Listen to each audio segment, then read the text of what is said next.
You know why Israel will never defeat Palestinians?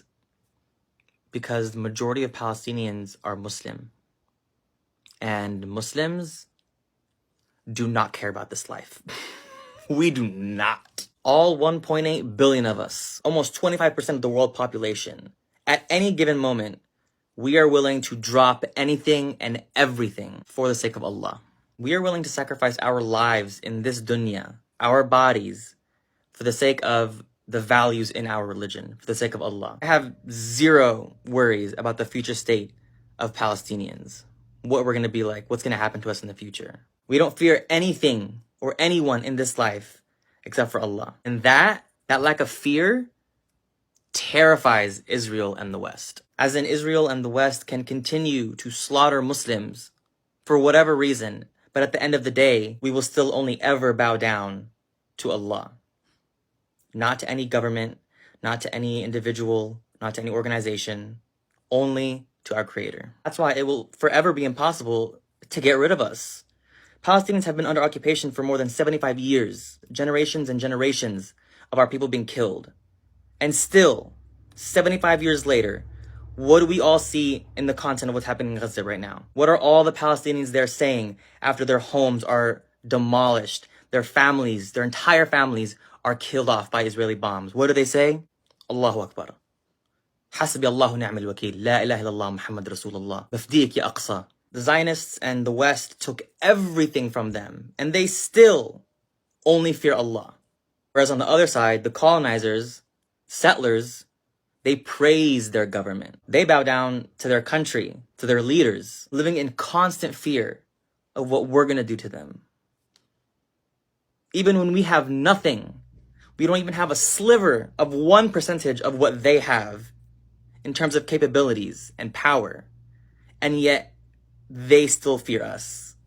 That's why all the Jewish settlements there are surrounded by these massive concrete walls with barbed wire, 24-hour surveillance, with soldiers at every entry and exit point. Look at Palestinian towns. You drive in straight. You waltz into that village. Why? Because we don't fear them. We don't fear what they can do to us. We only fear Allah. Because as Muslims, we believe in the right to fight for our own land, to defend our property. We know we're standing on the right side. Whereas them, they will forever live in fear because they don't have the same values as we do. That's why they always play victim. They always choose to play the victim role. Only people who live in fear choose to play the victim role because they're not strong enough to stand up themselves, to fight for themselves. Gaza is the perfect example. They are terrified to enter Gaza themselves and have to fight Palestinians face to face. Despite how well-funded, how sophisticated and advanced their military system is, they still will choose to fight Palestinians from a distance. Missiles, rockets. This picture, I grew up to this picture. This is the perfect depiction of what it means to be a Muslim that only fears Allah. They have all the military power in the world, and we have rocks, and they still fear us. They still have to pay money, pay for ads, pay for propaganda to win the fight on social media.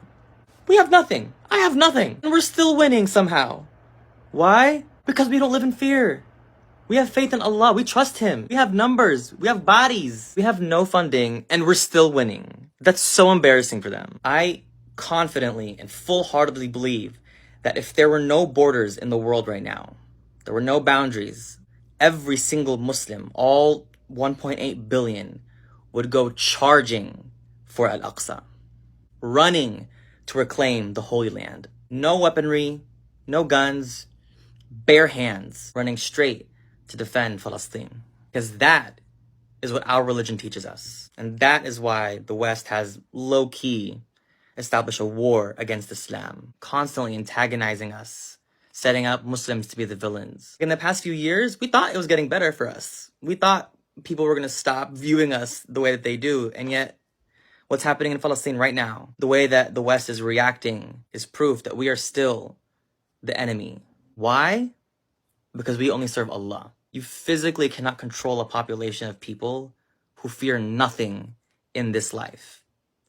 Fear nothing but the being above us. All these governments and movements attempting to keep us in line, Western media, Capitalism, invading our countries and taking our resources, telling us how to run a country, run a society, claiming that they're the standard of morality, claiming that they want peace, that we want violence, constantly making us look like the bad people, like the boogeyman, trying to convince the rest of the world, trying to convince us that our religion is the problem, that Islam is the issue, that we need to separate our religion from our lives and our religion from society, constantly trying to suppress us through various means: invasion, colonization, antagonizing us in media, oppression, apartheid. We don't care about that stuff. We just work around it. We literally just go, oh, okay, well, let's go this way. Physically cannot control the Muslim mind because it's never going to work. That's why there's always going to be a battle between the West and Islam, because we can't be controlled. The US can stop immigration of Muslims. That's fine. France can try to ban Muslim women from wearing hijab and abaya. That's fine. At the end of it, we're still going to be Muslim. We're still going to have more than 1 billion of us to make up for it. And that's why Palestinian Muslims, till now, after 75 years, are still just like, occupation? Okay, and when the Palestinian mother loses her son, or her husband, her brother, her father, to the occupation, she literally celebrates. She does zaghruta, thanking Allah for taking his soul, because she knows that that is an automatic ticket for Jannah. And that is the only objective that us Muslims have, to make it to Jannah. I'm not trying to spew some like conspiracy, look, they're trying to control us type talk. No, this is what we believe as Muslims. We only fear Allah. We only bow to Allah. Everything else is just background noise. And this isn't to disregard the Palestinian Christian population.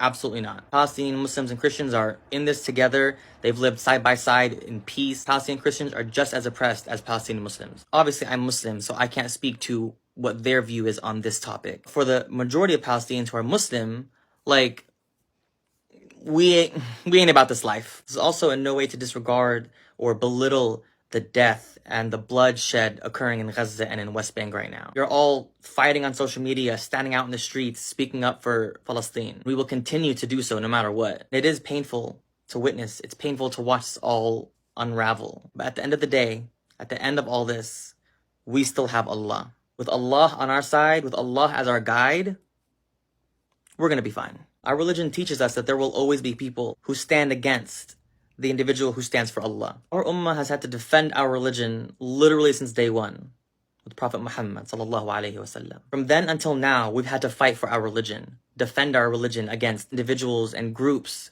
trying to suppress us. We're at more than 1,000 years later. And look, we're still here. We are the fastest growing religion in the world right now. It's estimated that by 2050, Islam is going to be the biggest religion in the world. And that's not even a stat coming from Muslims. That's coming from the West. So yes, we are in pain. We are hurting right now. And we will continue to fight the fight. But our hearts should be at rest right now. We don't have to be worrying about what tomorrow brings, because that is only for Allah. And as long as we are standing up for justice, Allah will take care of the rest. We're tying our camel, but we're leaving the rest to Allah, trusting in His plan for our ummah. Inna Allah ma'as sabirin.